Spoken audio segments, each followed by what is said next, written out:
Good morning, everyone. Welcome to beautiful Gulfstream Park. Ron Nicoletti along with Katie Stazak, and it is Wednesday, and what a week we have in store for you at Gulfstream Park this week. On Saturday, of course, we got the Sunshine Millions. Saturday night, the Eclipse Awards. It's going to be a fantastic weekend at Gulfstream Park. Good morning, Katie. Good morning, Ron. Are you excited about this week? Because I am. That's going to be a fun week. We're going to start the week with a fast main track. The turf course is listed as good today.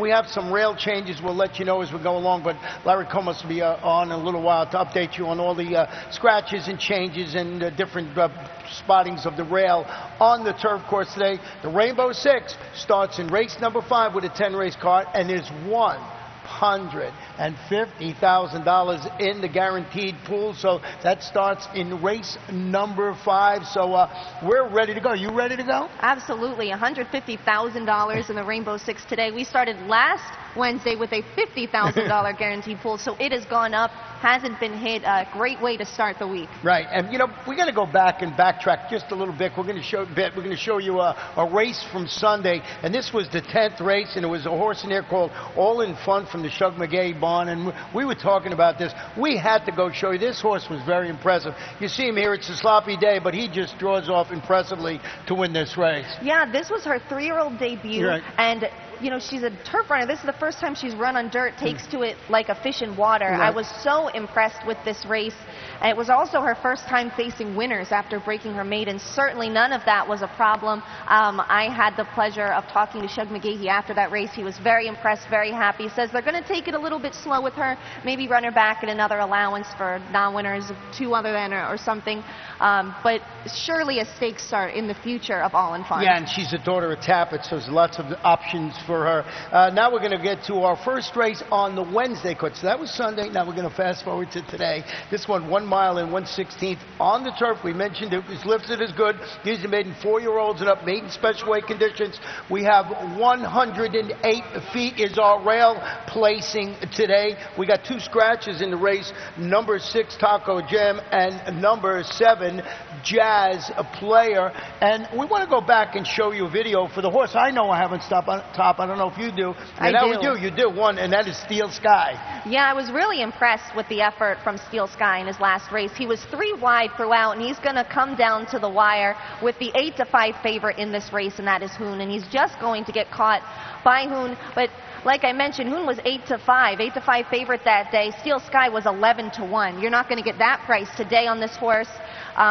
It was a very commendable run, scored an 82 buyer with that effort. That's the best of this field, and that was just his 2nd start on turf and first turf start in 4 races. This is definitely his preferred surface. Yeah, I mean, I really like him today. Actually made him my best bet on the card. He goes from that post 12 to the rail. Like you said, an impressive turf performance. He dueled throughout. You saw what he did. It was a really nice performance. David Nunn, Edgar Prado in the saddle again. We got the 4 YOLO. Oh, we got our exacta flip-flop. I got the 4 YOLO kitten in 2nd. Hoping to find a little more for the stretch ride. Rallied in that race to finish 4th behind Steel Sky last time out. Mike Maker, Joel Rosario will ride. And I also threw the first-time starter in there. That's Strike Tone, and his words out that this horse might be a good one. I threw him in also.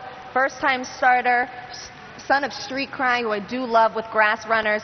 The dam was a multiple stakes winner, graded stakes place, but she never ran on grass, so that's the only question mark here. The only other sibling to start was 0-2 on grass, but I think this is a nice one. He may need a race first time out, but I think it's one to watch in the future. Yeah, and I really like his 8 workouts at Palm Meadows. Looks like he might be a good one in there. Strike Tone. So you see our selections in the first race. Let's go to the second race, and this one is a 1-mile claim of fillies and mares, 4-year-olds and up, non-winners of 2 races in life, 1 jockey changing here. The jockey on the number 5 and now is Rodney Sudine, and we both went with the number 3 Centella, and I think this one should be primed and ready to score after returning from that 7-week freshening to finish a distant 2nd. Same level in distance. Bobby DeBona, limited sampling, but he's really good with the 2nd start off the bench of the 45 to 180-day layoff. Yep, he's 38%, like you mentioned, in that category. Very strong. She put in a very strong 2nd place effort here on December 18th. Well beaten that day, but easily 2nd best. And the horse that was just behind her, Fee and Sugar, came right back to win a race here on New Year's Day, so that's a good sign as well. Good sign, too. And we both got the 7 Bullheaded Lady in second. This one's going to face winners first starts and using a tactical speed in that race to defeat $20,000 maidens here at the distance. Peter Walder, you got to respect everything he does. He's good with this horse, returning from a longer than 180-day layoff. So 7 months. 7 months. So may need a race, but definitely have to throw her in here. She's dropping down in class. First time against winners is always tough, but I think she's been placed in a spot where she can be very competitive. Katie's got the 2. I have the number 8 in our third spot. So good luck with all your selections in that third race. The third race, 5 furlongs on the turf. These are claimers 4-year-olds and up. Non-winners of 3 races in life. $20,000. The scratch bug bit this race for some reason. We got the rail setting as same here, I believe. The scratch, the 1, the 2, the 5, the 8, and the number 11 in the third race today. I went with the number 3, Charlie's Picnic. Turning back today to a sprint after returning from a layoff to finish a fast closing 4th here. That was against $50,000 optional claimers. 7.5 furlongs here at Gulfstream Park is around 2 turns on our turf course. This is a previous sprint winner, won back on September 11th. Perfectly spotted, I think, against the $20,000 3 lifetime claimers. So put it on top of my ticket. You got the number 9 Deterrent. You want to show that race? I do. This is the last start from Deterrent.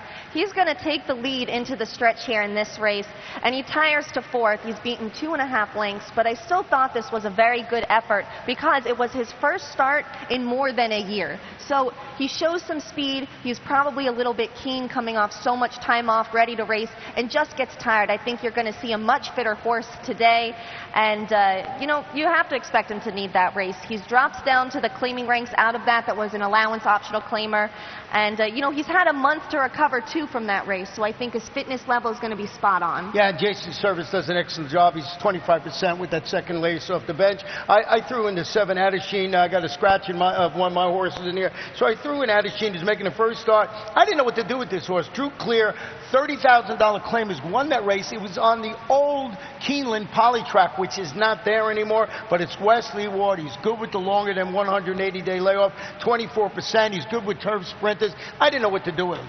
Did you have Golden Story? Yes, I did. As did I. So I had a little bit of trouble picking my third horse in here as well, but I think your top 2 are exact as flip-flopped. I think they're obviously the obvious choices in here. I really believe that. The 4th race this afternoon is a 6 furlong sprint. Claimers, fillies, 3-year-olds, $12,500. Full field of 11 runners, and we both went to the 8 side. Outside, you went with number 11, Some Like a Lady. Yeah, between the form, the class drop, and the connections, it's really hard to go against this filly. She's dropping in from the $20,000 level, and she was second in her last race at that level here on December 12th. Never been off the board in 4 career starts. Broke her maiden here at first asking. And what about Kirk Zadie? 31% with horses coming in off a 31 to 60-day layoff. He's winning at a 33% clip overall at this race meet, and 40% of his races when he teams up with Edgard Zayas. Those are some very strong numbers. Yeah, and then that's the reason we both have it on top of the ticket. I went with the 5 in second. That's Exclusive Symphony. Became the only 2-time winner in the field. One of my favorite angles when she chased early and drew clear late to defeat this level of competition that was going 5.5 furlongs. Mike Petro, Paco Lopez in the saddle. I love horses that have done something that no one else in the race has done, and that's when it's second start. You do have it on the ticket. I put the 6 I Beat You in there. Why? Another from Kirk Zadie. I thought it was very simple for my trifecta. That sounds like a good plan. He has tremendous numbers no matter what statistic you're looking at. They're always very, very high, 20s, 30s, 40s.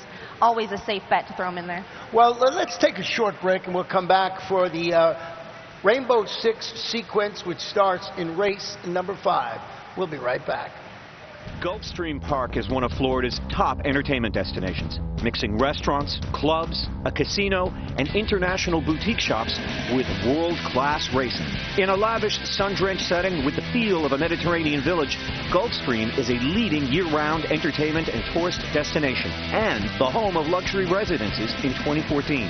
The Stronach family, owners of Gulfstream Park, is committed to the sport of thoroughbred racing and the grace, spirit, and generosity of the horse. The Rainbow 6 is back, and it's better than ever. Now with a 20-cent base wager, it will expand the market for the popular wager. And in addition to doubling the base wager, the percentage return to the winners on the days the jackpot isn't hit is increased to 70%, with 30% going to the carryover pool for the next program. Gulfstream Park, first post, 1240 each and every day.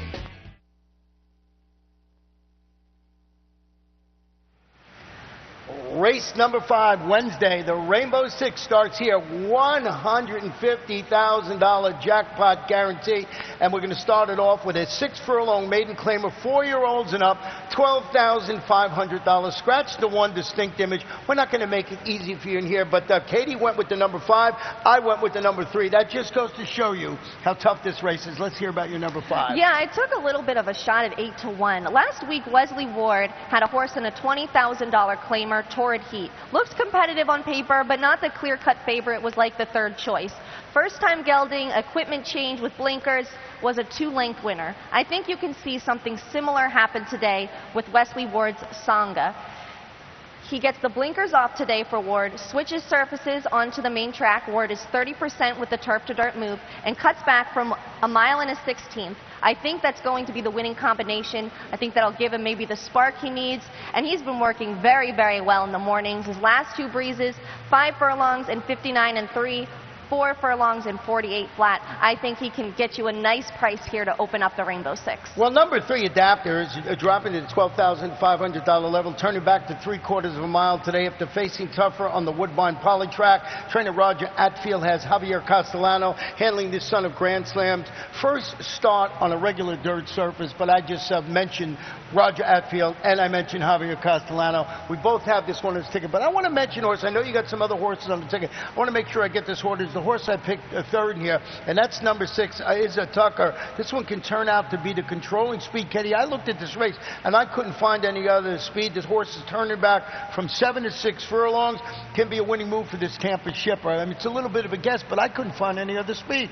Yeah, I agree with you. I had the same problem. So when I threw in El Gran Tito, I liked the horse and wanted to put him higher, but he's been kind of belatedly closing in his races, and that's why I didn't really put him higher. I think maybe there needed to be more of a change. I liked the top 2 that I had. I also had Adapter on my ticket. But Insanity, the definition is doing the same thing over and over again, and these 2 are making changes in this race, and that could turn out to be beneficial to them and be the winning combination. Well, what we're trying to say is here, go a little deep when you put your Rainbow Six, Rainbow Six ticket together. You might be able to go lighter, you know, a little bit lighter later in the card. So. Yeah, so the 6th race today, 5 furlongs on the turf. These are claimers, 4-year-olds and up, non-winners of 2 races in life, $20,000. The plot thickens. Now we got a full field of 11 runners, and this kicks off the 50-cent Pick 5. And you remind everybody, on Saturdays and Sundays during the month of January, both the Pick 5 has a $50,000 guarantee, and a late Pick 4, both Saturday and Sunday in January, are $100,000 is the guarantee. So it makes it more fun. We both have, but we have our exact, the flip-flop. I went with the 7 Lemon Up. You went with the 4 Go Romeo Go. Please tell me why. Yeah, he's returning to the Ralph Nix barn after running for Dennis Griffin up at Tampa Bay Downs. He's just really been solid since dropping down from allowance and stakes competition. I think it's a great spot for him. The glaring statistic on paper for this horse is that he's never hit the board in 5 starts at Gulfstream. But my argument is that was against much tougher that he's going to be seeing today. I think, again, he's been placed very, very well. And I expect him to be better second start off the 2-month freshening he got in October. Well, number 7, Lemon Up, who we have on a ticket, here's another. I think you might be right with the 4 here, because Lemon Up was going to face winners on the grass. Totally dominating $12,500 maidens on the main track. The obvious concern, Katie, did they squeeze the lemon too dry last time out? So you don't really know, but, you know, good connection. So Lemon Up, Go Romeo, Go. And then we both have the 3 off the page, and this one has been out of racing scene for almost 13 months, but it's Wesley Ward. Yeah, absolutely. The layoff concerned me a little bit, but you have to throw him in here. Gets blinkers off, so maybe he won't be quite as keen as you might expect coming off that freshening without the blinkers. We'll see. Yep. Let's go to the 7th race this afternoon. 1 mile and 1/16 on the turf. These are maiden claimers, 4 and up, $20,000. Now we have a full field of 12 runners in this race, and I went with the number 7, Swanee Sun, but I'll defer to you because you have the morning line favorite, number 8, Wall Street Kitten, on top of your ticket. Yeah, there's a lot to like about Wall Street Kitten. He was third, only a neck away from the place at this level on December 21st, and that earned him the co-highest last out buyer of this field at a 65. Took the lead into the stretch in that race, and he faded going 7.5 furlongs. But it was his first start in almost 2 months, so I expect a sharper effort today. Angel Rodriguez, 29% with horses coming off layoffs of that length. He's already hit the board at 1 mile and 1/16. And in fact, when he ran at that distance here in a maiden special weight back in June, he ran his best career race to date, posting a 73 buyer when getting beaten just 3/4 of a length. That was also his second start off a layoff, so we could be seeing some deja vu. He runs typically very well second start off a layoff. Well, I got a 12-to-1 shot on top of my ticket, and that is Swanee Sun. Continues his descent through the claiming ranks after breaking from post 11 in his last race, failing to get on track, but it was beaten 8.5 lengths. That was $35,000 maidens. Trainer Billy Mott has a really strong. I love the way Jose Lascano rides on the turf, stretching out to 1 mile and 1/16. I think this horse has upset possibilities on the drop, so I put Swanee Sun on my ticket. Wall Street Sun, Kitten, excuse me, for all the reasons you mentioned. Then I went with the 5 Acting, who's turning back to 1 mile. Apprentice Vanessa Royale, I think it's pronounced, will be aboard. Yeah, and you know what? He's actually already not technically, he won the race. He finished ahead of everyone, but he was disqualified. So we'll see if he can get a redo. Let's go to race number 8 today, and race number 8 is 7 furlong allowance, optional claim of 4-year-olds and up. The claiming level is $62,500, and we got a really nice horse returning, and I know you wanted to take a little backtrack and show you a race from General A-Rod. Yeah, General A-Rod's going to be making his first start today since the Belmont Stakes, and he sure does love Gulfstream. We're going to show you last year when he won the Gulfstream Park Derby, now the Mucho Macho Man Stakes, and he's running with a very popular and successful horse in Wildcat Red. They became a bit of rivals last season. You're going to see General A-Rod, what a gutsy horse, prevail in this race over Wildcat Red. And then he goes on to run second, beaten just a neck by Wildcat Red in the Grade 2 Fountain of Youth. Then he's third, beaten just a length and a half in the Florida Derby behind Constitution. He's run so well here with every start. Had terrible, terrible trips in the Kentucky Derby and Preakness. Probably just tired in the Belmont. It's a long layoff, and there's a horse in here that I think a lot of people are going to say is going to spring the upset, especially since we just saw an upset sprung with Commissioner last week after he was a runner-up in the Belmont Stakes coming back from his layoff. But I had to go with General A-Rod. Just the class of this race. Trainer Mike Maker says he's doing very well. Not sure if 7 furlongs is his best distance, but the horse is ready to go. And he did win at 7 furlongs at first asking to break his maiden. So really the only question mark is the layoff, but such a nice horse. Yeah, you know, and I picked him in every one of those races last year, so I was a big General A-Rod fan. Actually picked him in the Kentucky Derby, so hoping he comes back and wins. The other horse that we want to talk about is the 3 Alarm Fire. Broke his maiden at Saratoga, going this 7 furlong distance, makes his first start. He chased the pace and he faded. That was on a sealed, sloppy track. It was in the 9 furlong Discovery Handicap, a Grade 3 event. Tommy Albatrani, the trainer, ready for the turn. Strong half-mile bullet at Palm Meadows. So if General A-Rod is not up to the task, you might want to go with the number 3 Alarm Fire in there. I closed it out with Cosetti, who ran a strong second at this distance on this track last February 17th. This is Dale Romans, Corey Lannery. You know I'm a sucker. If horses run good at 7 furlongs, I usually have them somewhere on my ticket. Yeah, I like 3 Alarm Fire a lot in here. I threw in for my third choice Tiz Naz, unplaced in his last 2 starts, but he should appreciate a cut back in distance as well. Had a 3-race win streak going early last year, but hasn't raced since July, so another theme of a layoff in here. But should be a good one. I'm really looking forward to seeing General A-Rod back here. Well, the 9th race, 1 mile and 1/16 on the turf. It's an allowance optional claim of 3-year-olds. The claiming level is $75,000. Scratch the AEs 11, 12, and 13. And we want to go back and show you a rewind. It's a Woodbine race 9 from September 14th, I believe it was. This is the Grade 2 September Stakes, and we're going to be watching U.S. Marshal. That's why it was in September? There it is. You know, it's appropriately named. Right. But this horse, U.S. Marshal, doesn't break well, gets kind of chased up to the front. Right. Then he kind of tires, and you see him, and I'm watching this race and saying he's toiling. He's Right. falling back, he's falling back. But he actually comes up with something more that really impressed me. He's going to get up for third in this race. It doesn't look like it at all right now. No, you would not believe it. But right? here he comes, and he's actually only beaten just a nose for the place. So he really closes well. At face value, you know, he's run better on synthetics. He's coming off a nice win on synthetics, but I think he's really going to appreciate a return to the grass in this spot. Numbers-wise, the September Stakes was the best race of his career, even though he didn't win. So I think a return to grass is going to really help him. That being said, I didn't put him on top. I put him in second. I think that you really have to look at Task Force Glory.